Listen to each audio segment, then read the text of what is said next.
রাজধানী যাত্রাবাড়ী পার্কের পাশে বৃক্ষ মেলায় ককটেল বিস্ফোরণের ঘটনা ঘটেছে। এতে জুয়েল নামে নার্সারির এক কর্মচারী গুরুতর আহত হয়েছেন। শুক্রবার দিবাগত রাত 12টার দিকে গুরুতর আহত অবস্থায় তাকে উদ্ধার করে ঢাকা মেডিকেল কলেজ হাসপাতালের জরুরি বিভাগে নিয়ে আসা হয়।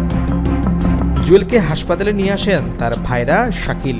তিনি বলেন, যাত্রাবাড়ী পার্কের পাশে বৃক্ষ মেলা চলছিল।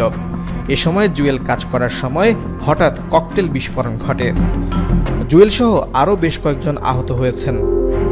আমরা দ্রুত আহত অবস্থায় জুয়েলকে ঢাকা মেডিকেলের জরুরি বিভাগে নিয়ে আসি।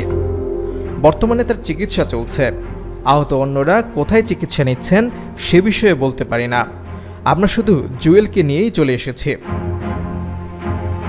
তিনি আরও বলেন, জুয়েল বর্তমানে তেজগাঁও থানার বুনিয়াপাড়া এলাকায় থাকেন।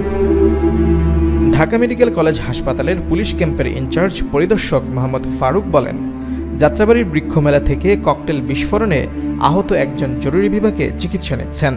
তাকে হাসপাতালে নিয়ে আসা শাকিল জানিয়েছেন, বৃক্ষমেলার পাশে হঠাৎ করে একটি ককটেল বিস্ফোরিত হয়। এতে জুয়েল নামে এক নার্সারির কর্মচারী আহত হন।